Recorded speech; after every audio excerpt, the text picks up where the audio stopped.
What's going on, guys?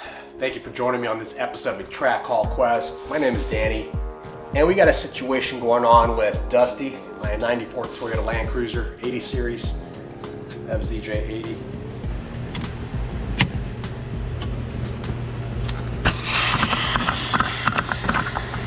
Vehicle, you know, he's turning 30. Dusty's getting old. He's an old truck, but still a good truck, reliable. And I'm having a situation with the charcoal canister. I know it's a very common situation with these older trucks. So the major problem with these canisters is they don't make a direct replacement. So I've been on different websites, different blogs and stuff. I Hate Mud is one of the great websites to check out, and they got different topics on using other brands. I guess a lot of guys are using the General Motors charcoal canisters, which are a little larger in diameter, and I really don't want to go that route, so don't know what to do. So I'm thinking maybe trying to fix the one I have. I'm not sure if it's possible, but let's try to figure it out, guys. Come on.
Alright guys, we finally got the canister out of the truck.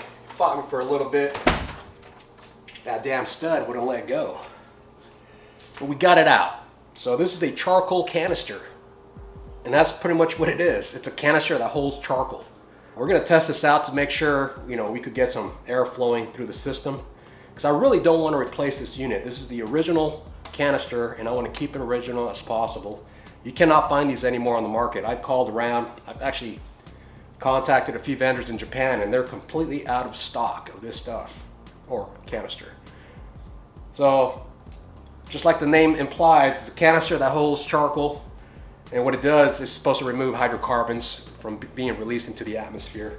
So I've been looking at this thing, and it's got a plastic cap on top that's removable, and I'm thinking, why did even Toyota do that, right? So if you pull the cap off, there's actually two ports up here, and I noticed that there's a gasket between the ports and the canister itself, so I'm assuming it's serviceable. But for the life of me, I cannot remove the valve. It's got these little nipples kind of sticking out, so I'm assuming there's a special tool to be able to unscrew this off the canister.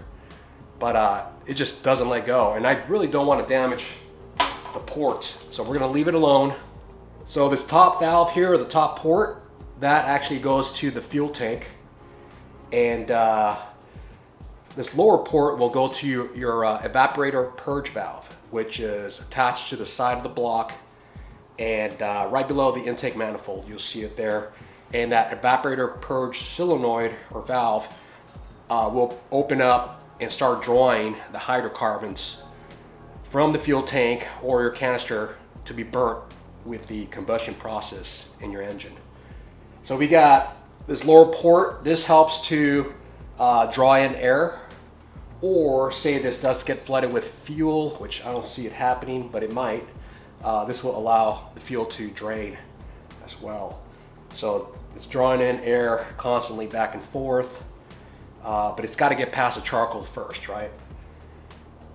And that's about it, guys. So we're going to test this out. with some pressurized air. So we're gonna use this nozzle. It's got this rubber point on there, and I'll be able to create a nice tight seal with that. Let's see here.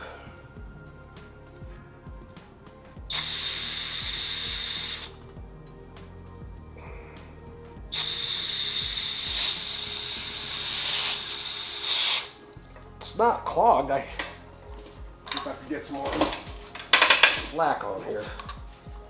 All right, we gotta see if we can do this. We're gonna.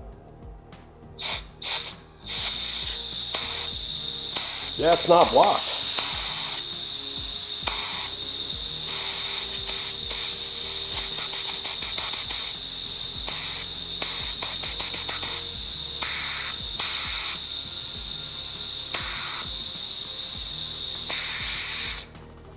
Okay, what if I block the drain and let's see here, should blow out.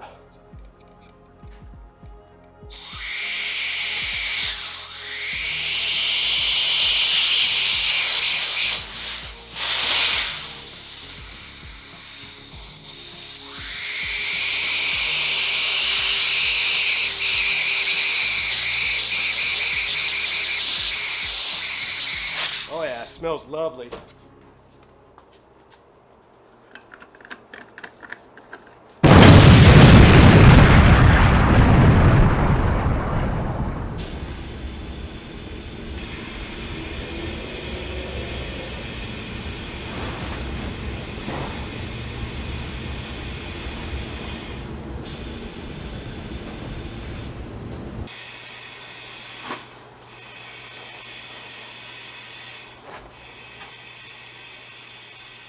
Okay guys, that's just a short quick video on how to troubleshoot the evap system in your Land Cruiser.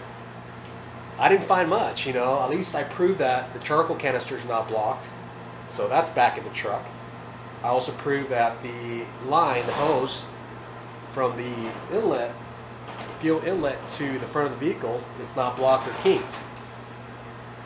So it checked off all right. So why is it building up vapors? Don't know.